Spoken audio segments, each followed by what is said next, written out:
Sao dài lắm Tiệm à? Sao dài lắm này?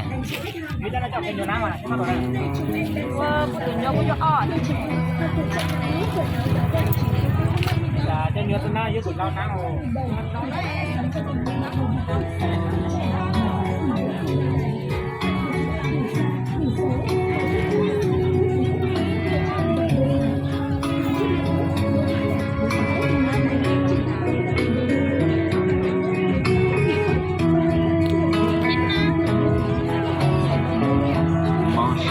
gạo non lại qua tua kia ít chi có sẽ chỉ tu chỉ mô đã chỉ mô cha li có kể hiu bao ly gạo nó có của trao tu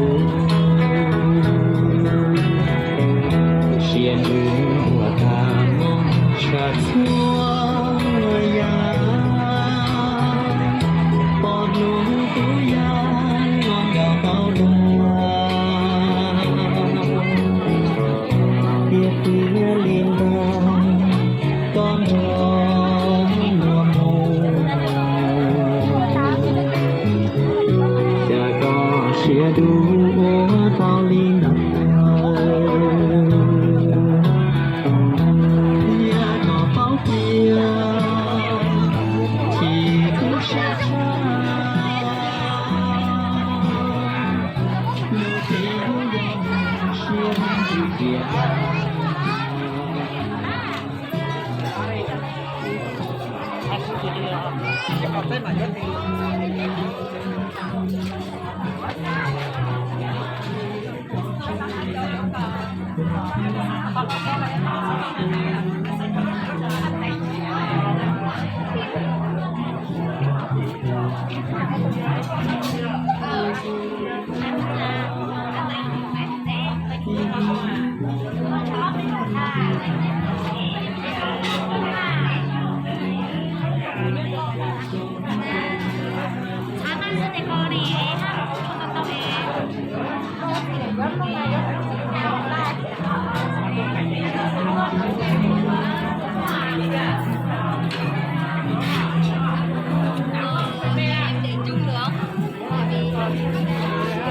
Gõ Để không bỏ lỡ cả tuần tỷ là gan đứng nè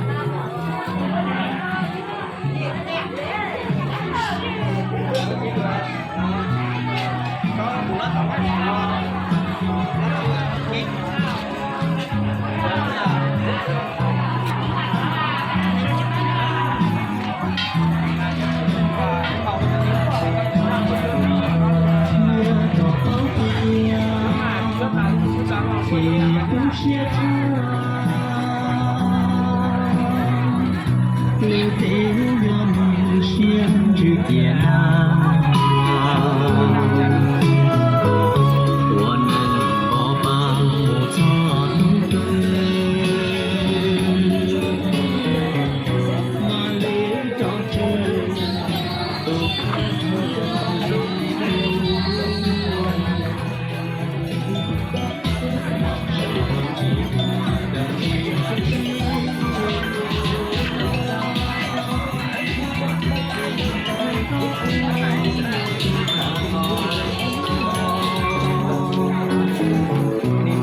sóng của mùa nhánh cho kể gió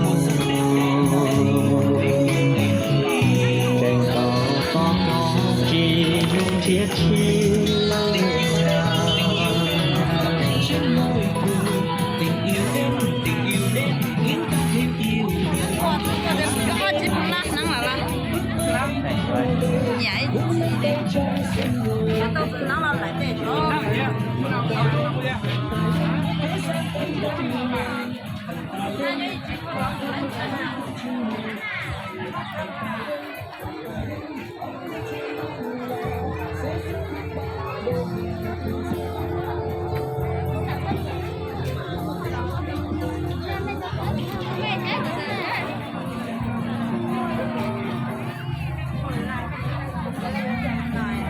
ta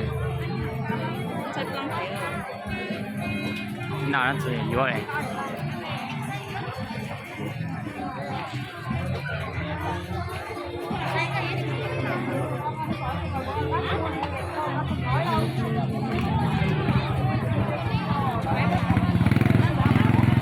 gắt à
nó mình to thấy à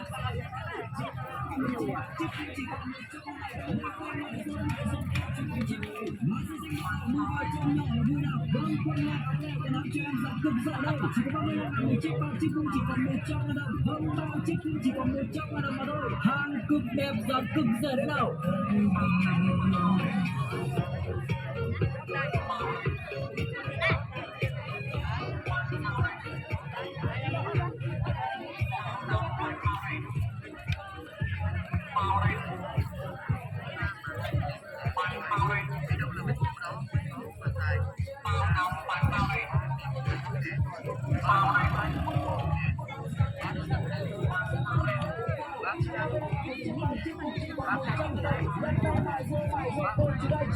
Má xanh xanh đỏ đỏ mua về cho em nhỏ nó vui nào. Vâng, quần lẻ quần áo cho em giá cực rẻ đây. Chỉ có 35.000 một chiếc, 3 chiếc cũng chỉ còn 100.000 đồng. Vâng, 3 chiếc cũng chỉ còn 100.000 đồng mà thôi. Hàng cực đẹp giá cực rẻ đấy nào. Nào, xin mời bà con cô dì chú bác chúng ta vào xem mua liệu và trong tay ra là quần áo cho em giá cực rẻ của chúng em thế nào. Vâng, mải rô cô chú anh chị ơi. Quần lẻ quần áo cho em giá cực rẻ đấy nào. Vâng, hàng cực đẹp mà lại cực rẻ nào. Chỉ có tại ra là của chúng em mà thôi. Hàng người ta thì cứ đi với người xin mà bao nhiêu người sống lại cứ dập dừng đi với nhau. Hãy nhanh chân nhanh tay đến với Zara của chúng em ngày hôm nay để mang về cho mình những sản phẩm quần áo cho em giá cực rẻ cực đẹp nào. Chỉ có 35.000 một chiếc, 3 chiếc cũng chỉ còn 100.000 đồng. Chúng em xin nhớ lại 35.000 một chiếc, 3 chiếc cũng chỉ còn 100.000 đồng. Nhanh tay nhanh chân lên nào anh chị em ơi. Quần áo cho em giá cực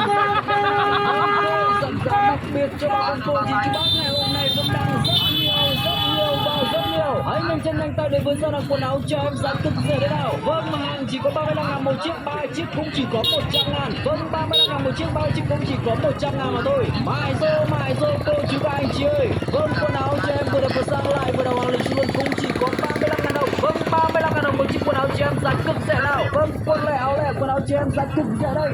35.000 một chiếc, 3 chiếc cũng chỉ có 100.000. Nhanh tay nhanh chân lên đẹp trai đẹp gái ơi. Vâng, nhanh chân nhanh tay lên nào bà con cô thì chúng ta